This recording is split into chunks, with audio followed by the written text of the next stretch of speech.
My article is called Vertical Meets Horizontal, Who Really Holds the Power in China? The difference between vertical and horizontal power is that in vertical power, the power starts up at the top of the president and then decreases going down. And in horizontal power, it's what we have in the United States. There's branches and the power is shared and they check each other. There's checks and balances. So China used to have a vertical power system and now it's meshing with a horizontal power system.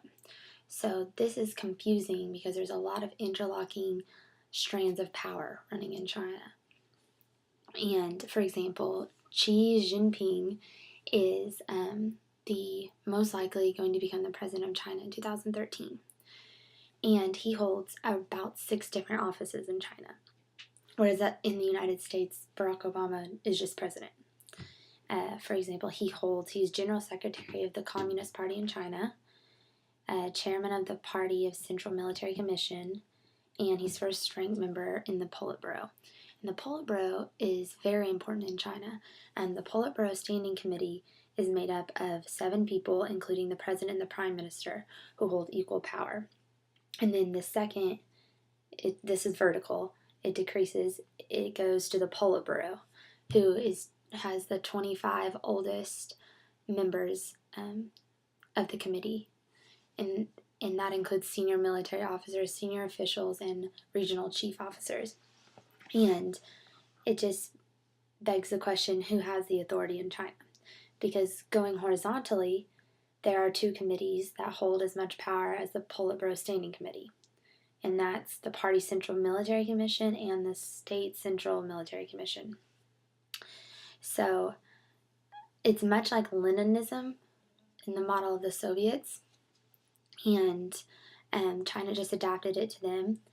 And another problem is that foreigners from the United States or, just from the globe trying to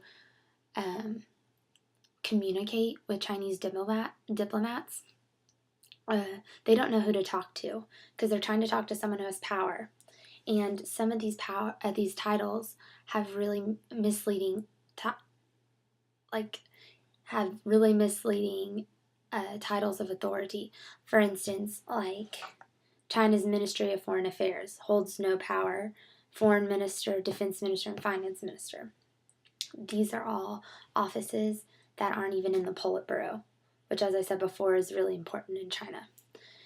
And there is also a lack of coordination and cooperation between all of these different committees and offices. So if there's a conflict, like there's a conflict in the South China Sea, 11 agencies came and were trying to help, or were trying to have the power. So all of these different agencies and offices are vying for power against one another.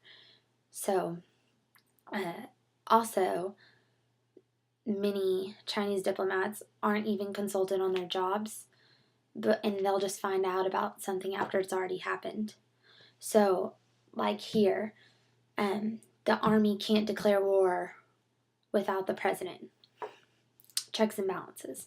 But in China, the Ministry of Defense wouldn't even find out if the army decided to do something. So many times they'll find out after, and it just creates a lot of animosity in China. And also, many leaders in China are promoted through nobility or aristocracy or connections. And state-owned enterprises are sometimes more powerful than the committees themselves. So it's very confusing, all the ministries and offices in China, and China needs to consolidate their power. They are taking off, but for them to really run smoothly, they need to consolidate and decide who really has the power.